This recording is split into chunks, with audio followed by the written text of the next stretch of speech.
Bonjour, chers étudiants. Donc, nous continuons ce qu'on a commencé l'autre fois.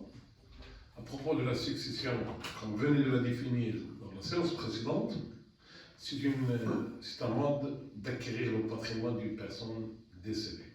Et pour rafraîchir la mémoire, on a parlé un peu de la mort réelle, c'est la mort qui est constatée par le médecin légiste, et ou la mort présumée, c'est-à-dire la personne, lorsqu'elle est disparue dans des circonstances rendant sa mort probable, tout héritier, toute personne intéressée, toute personne qui a intérêt, bien sûr qui a la qualité, peut intenter une action pour obtenir un jugement déclaratif de décès. Bon, le jugement déclaratif de décès, une fois qu'il est prononcé, la personne héritière peut saisir le conservateur pour l'inscrire sur les titres fonciers, c'est-à-dire les titres fonciers, comme il peut saisir par exemple les banques pour essayer de débloquer les comptes s'il y a, bien sûr, s'il y a de l'argent dans les comptes laissés par le défunt.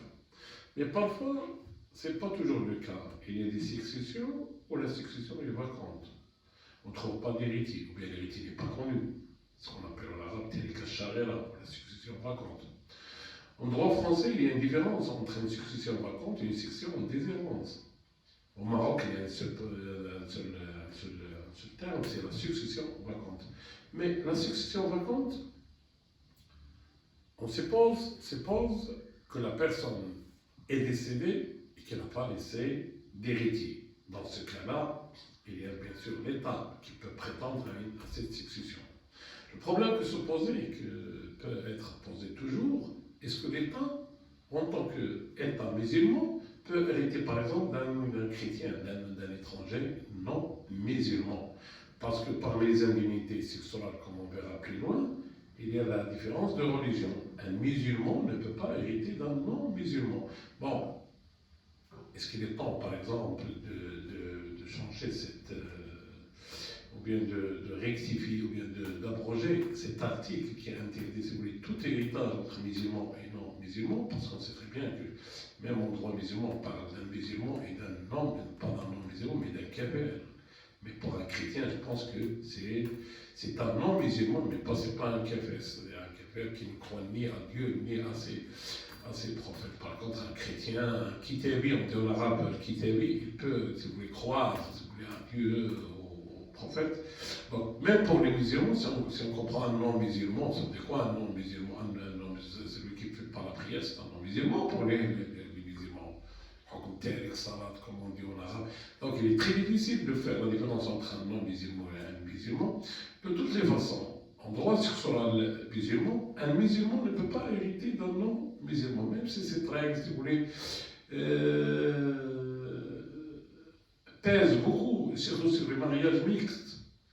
Il faut essayer de penser il faut essayer d'imaginer un couple marié, par exemple un Marocain marié à une étrangère, une Française et une Espagnole, qui ne peut pas hériter d'elle et elle ne peut pas hériter de lui. Même les enfants de cette femme ne peuvent pas hériter de leur mère. Chose qui est curieuse quand même. Si on voit par exemple une personne, une Française, bien une Espagnole, une Italienne, bien en général une chrétienne, qui s'installe au Maroc et qui se marie avec un musulman, un Marocain, un Tunisien, un Algérien, peu importe, et qui décède. Le mari décède. Donc l'enfant ne peut pas hériter, et même les enfants de cette femme ne peuvent pas hériter. Et ça fait mal, aussi bien pour les enfants que pour la femme. Bon, il y a des techniques pour remédier, si vous voulez, je peux la qualifier à cette injustice, si vous voulez, de la part du législateur, parce qu'il y a pour moi, mon avis personnel est inconcevable qu'une femme ne peut pas hériter de son enfant, comme un enfant ne peut pas hériter de son épouse. C'est-à-dire, il est plus proche d'elle, la personne la plus proche de l'enfant, c'est son fils, sa fille. Donc, il est grand temps, je pense, de changer, si vous voulez, cet article et permettre, si vous voulez, aux étrangères d'hériter de leur enfant comme il est aux enfants d'hériter de leur mère. La question parfois se pose lorsqu'il y a par exemple deux successions qui sont contradictoires. Je peux avancer un exemple. Un couple qui est marié ici au Maroc, ou bien en France, et qui a laissé 2 enfants, un garçon et une fille. On suppose que la personne décédée, ou bien le couple est décédé, il a laissé 2 enfants, un garçon et une fille. Donc, si jamais le fils, c'est le fils d'un Marocain, d'un musulman, si jamais le fils établit un acte d'hérédité établi par des adultes marocains, donc il va l'établir conformément au privilège de masculinité. C'est-à-dire le sexe mâle reçoit une part double de sexe féminin qui est la fille. Mais c'est l'acte de l'autorité, je parle de l'acte de l'autorité en France, parce qu'en France on dit l'acte de l'autorité, on ne parle plus d'acte d'hérédité, ici on parle d'acte d'hérédité, acte d'hérédité. En Maroc, en France, on parle d'un acte de l'autorité. C'est quoi un acte de l'autorité? C'est un acte de l'autorité établi par un notaire qui précise, si vous voulez, que la personne, ou bien qui sont les héritiers. Bien sûr, avant il y avait 2 témoins qui témoignaient, mais maintenant il n'y a plus de témoins. Seule la personne héritière peut se présenter par devant le notaire. La personne héritière elle peut demander, si vous voulez, d'établir un acte de l'autorité. On parle d'un acte de l'autorité. Si jamais l'acte de l'autorité a été établi en France, donc le garçon ne va pas recevoir une part double, il va recevoir une part, si vous voulez, égale à sa sœur, à la part de sa sœur. Donc, il y aura ces 2 évolutions contradictoires. Et c'est un cas d'espèce qui s'est présenté, si vous voulez, à la conservation. Il y a une personne qui, dans le même cas, qui a soumis au conservateur de la propriété foncière l'inscription d'un acte d'hérédité, au terme duquel lui et sa sœur, c'est-à-dire le fils et sa sœur sont héritiers, le fils a les 2 tiers et la fille a le 1 tiers. C'est-à-dire que le garçon prend le double de ce qu'il prend sa sœur. Alors que la sœur, c'est-à-dire la fille, elle a établi un acte d'autorité en France et qui a soumis en même temps le même acte d'autorité au conservateur. Et en vertu duquel il a les mêmes droits que les frères. Donc, dans ce cas-là, le conservateur en tant qu'administrateur, est-ce qu'il a le droit de refuser les 2 successions? Est-ce qu'il a le droit, par exemple, d'accepter la succession telle qu'elle a été régie telle qu'elle a été dressée par les adultes ici au Maroc? Là, c'est une question. Là, c'est une question qu'on aura l'occasion, si vous voulez, de vous donner, si vous voulez, de donner la décision du conservateur, on verra, si vous voulez, la décision du tribunal. Parce que jamais un acte de l'autorité, un acte plutôt d'hérédité établi au Maroc qui donne le privilège, qui suppose le privilège de masculinité, c'est-à-dire le privilège de masculinité, c'est un privilège sacré en droit musulman. Le sexe mâle, il a une part double du sexe féminin. Jamais cet acte ne peut être exécuté en France parce qu'il est, soi-disant, contraire à l'ordre public. Mais, d'après le droit musulman, on privilège le masculin au détriment du sexe féminin. Et c'est la même occasion pour vous donner, pour attirer votre attention que le privilège de masculinité, c'est un principe sacré en droit musulman. Et il y a des cas exceptionnels où le sexe mâle reçoit la même part du sexe féminin. Ça peut, sans vous embrouiller, je peux avancer par exemple le cas de l'Mushtaraka, c'est-à-dire de la communauté, lorsque la personne décédée laisse des frères éthérins, germains et consanguins. Je précise que les frères germains, on est encore dans une introduction pour mieux comprendre le droit historique. Les frères germains, c'est ceux qui ont le même père et la même mère, germain. Le sexe, plutôt le frère consanguin, c'est le frère ça vient du mot sang, c'est la personne qui a le même, les 2 héritiers qui ont le même père. Et les frères hétérins, par exemple, ce sont des frères hétérins qui ont la même mère, ça vient du mot hétérus, c'est-à-dire donc, les héritiers qui héritent de leur mère, c'est-à-dire les frères hétérins, ils ont le privilège de masculinité, il est écarté. C'est le seul cas, avec un autre cas particulier qu'on verra plus loin, le seul cas où héritiers se voient attribuer la même part. D'accord? À part ça, le privilège de masculinité, il est, si vous voulez,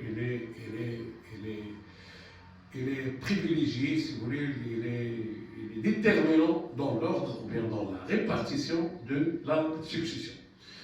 Bon, je ne vais pas m'étaler trop sur le privilège de masculinité parce qu'on aura l'occasion de voir tout ça.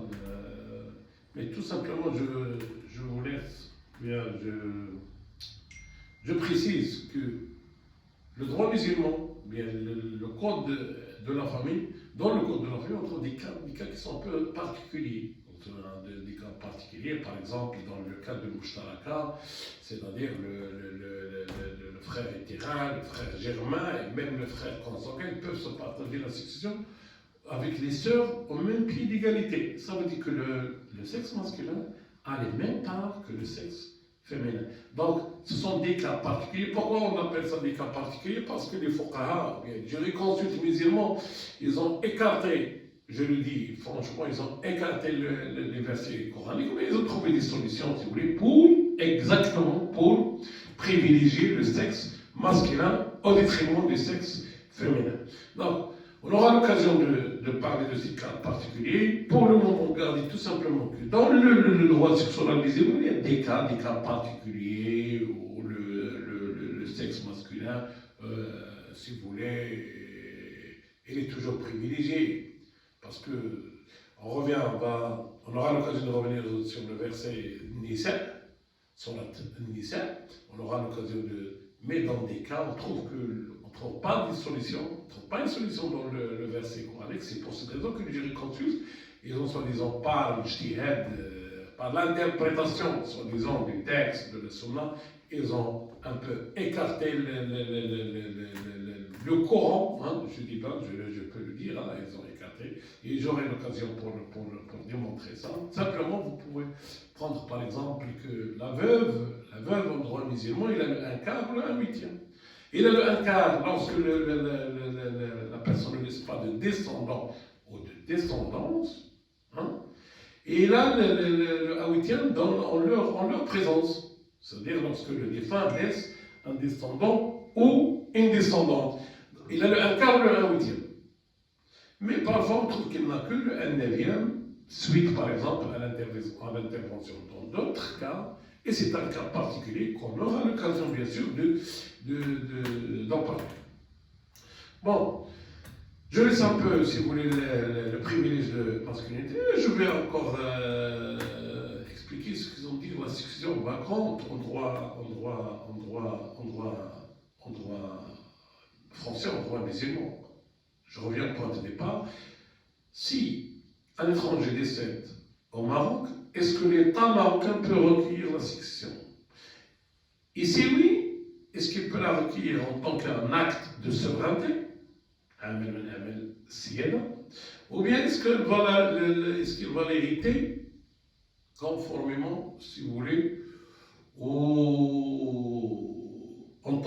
conformément au code de la famille, bien sûr. Si on prend par exemple l'article 349,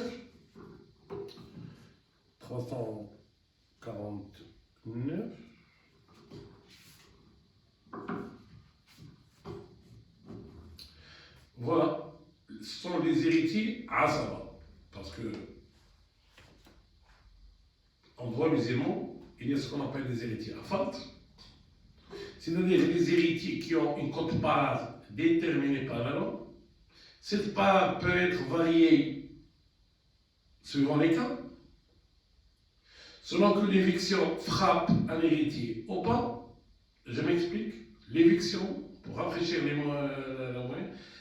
mémoires, c'est un moyen d'évincer un héritier. L'éviction peut être une éviction totale, comme il peut être une éviction partielle.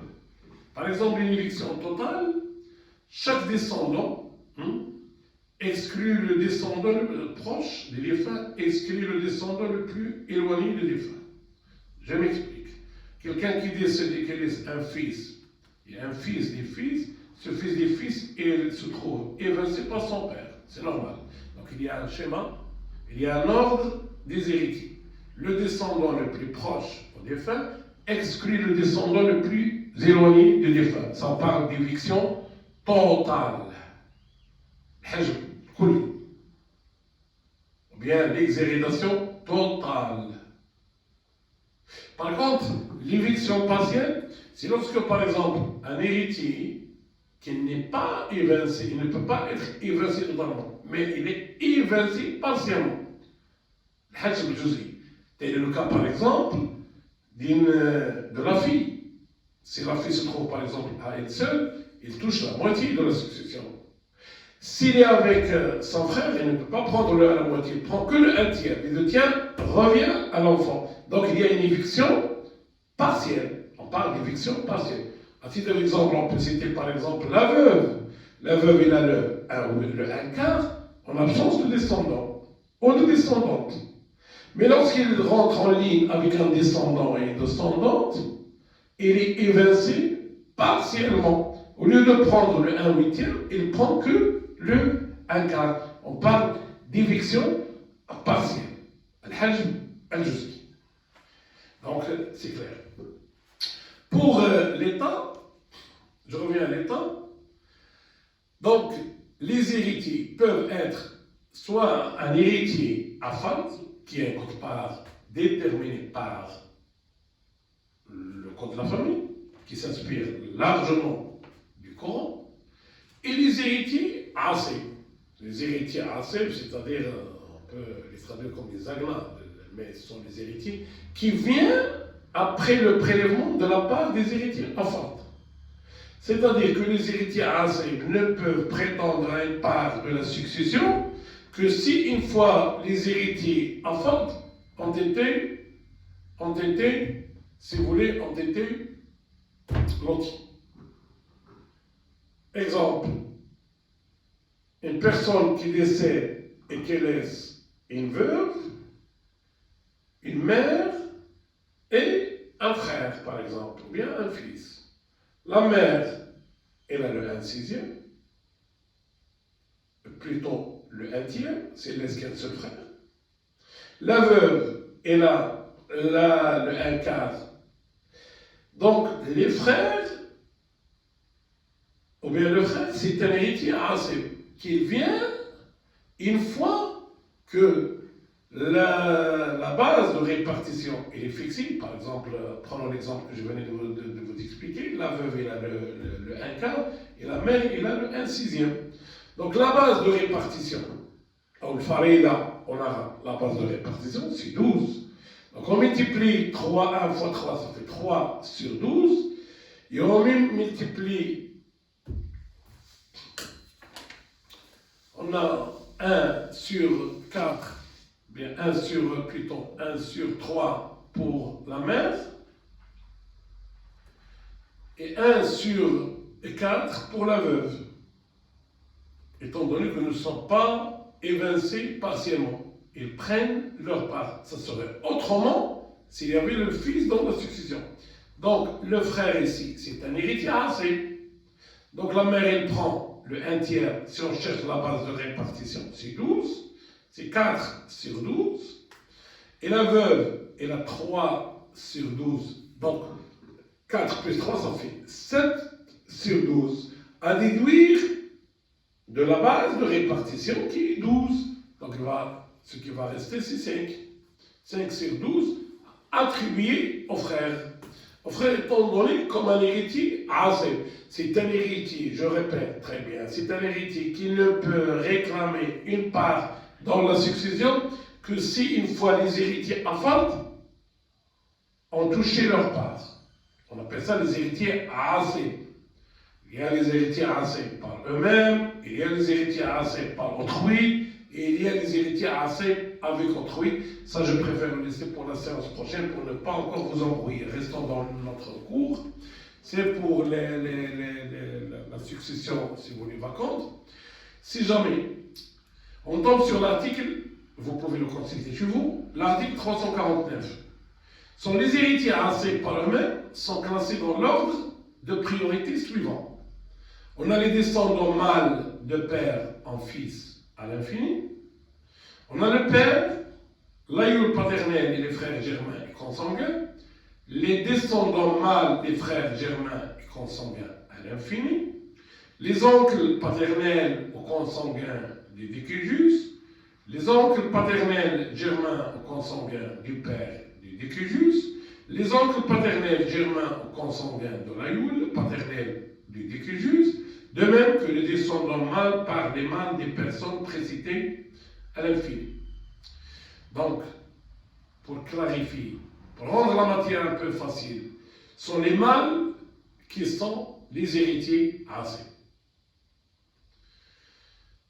Pour le moment, retenez très bien que dans la catégorie des héritiers en droit musulman, il y a les héritiers afalt, c'est-à-dire ils ont une part déterminée par la loi. Et il y a les héritiers asib, qui sont eux aussi déterminés par la loi, mais qui ne viennent prétendre à la part de la succession que si une fois la succession, elle est, plutôt les héritiers afalt ont été, je le répète encore pour la troisième ou la quatrième fois, ont été remplis. Et puis vient ce qui nous intéresse dans ce sujet, c'est le trésor public, à défaut d'héritier. Dans ce cas, l'autorité chargée du domaine de l'État recueille l'héritage. Toutefois, s'il existe un seul héritier à faute, le reste de la succession lui revient. Là encore, il faut préciser que l'État, avant 1962, je vous donnerai la semaine prochaine, dans la séance prochaine, je vous donnerai le numéro de Daïr. Par la Daïr 1962, l'État s'est désisté au profit des héritiers à faute de ses droits. Je m'explique. Avant 1962, par exemple, admettons dans une succession, une personne qui décède et qui laisse par exemple une veuve. La veuve prend un quart à défaut de descendants. Les trois quarts vont à l'État. Elles vont à l'État en tant qu'héritière assez, d'après l'article 349. Mais depuis 1962, et par la promulgation d'un Daïr, l'État s'est désisté au profit de ses héritiers afin de tous ses droits. C'est-à-dire, pour le moment, la personne qui décède et qui laisse qu'un héritier enfant ou une héritière enfante, elle prend tout, bien sûr, à défaut des héritiers assez. C'est-à-dire, l'État ne peut pas réclamer aucun droit à l'héritage. Bon, je pense que c'est clair. C'est clair du moment, je reviens pour l'exemple, admettons qu'une personne est décédée, elle a laissé une mère. Dans ce cas-là, la mère, elle a le 1/3. Les 2/3 vont à l'État, avant 1962. Mais après 1962, l'État s'est désisté au profit des héritiers. Et malgré ça, le Daïr parlait de l'héritier à faute. Un cas s'est présenté devant le conservateur dans la propriété foncière de Marrakech. Le cas, c'est le suivant. Une personne qui bénéficie d'un legs, d'un testament. Le testament, comme vous le connaissez très bien, ne peut pas dépasser le 1/3 qu'à concurrence, plutôt qu'avec le consentement des autres héritiers. Mais dans le cas d'espèce, la personne s'est présentée devant le conservateur muni de son testament et qui demande au conservateur d'inscrire le testament, de l'inscrire sur le titre foncier, étant donné qu'il bénéficie, si vous voulez, d'un legs total de tout le patrimoine de la personne décédée. Le conservateur a refusé l'inscription pour la simple raison que l'État est héritière. C'est-à-dire que le testataire, ou bien le bénéficiaire de testament ne peut prendre que le 1/3. Les 2/3 vont à l'État. Si jamais l'État se désiste au profit de ce testament, au profit de ce testataire, c'est dans ce cas-là que le testataire peut recueillir toute la masse successorale des défunts. Bien sûr, le testataire n'était pas content de cette décision du conservateur. Il a attaqué cette décision devant le tribunal de première instance. précisant qu'il est légataire de toute la succession et que le conservateur n'a pas voulu, si vous voulez, inscrire son acte, si vous voulez, de testament sur les titres fonciers.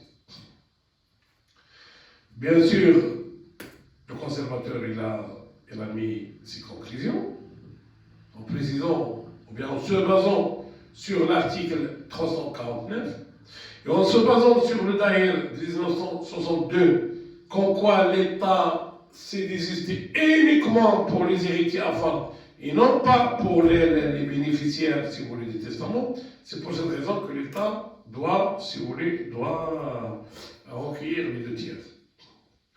Bon, le tribunal de première instance, eh bien les juges, qu'est-ce qu'ils ont décidé finalement? Ils ont décidé comme quoi, exactement, évidemment, l'État c'est une héritière, d'après l'article 349, mais dans ce cas-là, l'État ne s'est pas manifesté.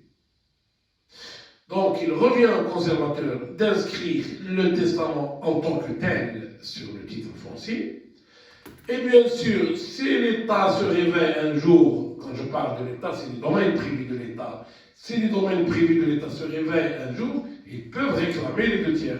Mais le conservateur ne peut pas se situer, si vous voulez, à la place de l'État pour inscrire le testament simplement à concurrence des 1/3 et inscrire les 2/3 au profit de l'État tant que l'État, domaine privé, ne s'est pas manifesté. Bon, la succession vacante, à part ça, présente beaucoup de problèmes, et lorsque l'héritier, si vous voulez, apparaissent après un certain moment. Parce qu'il se peut, par exemple, que la succession vacante, il est déclarée vacante.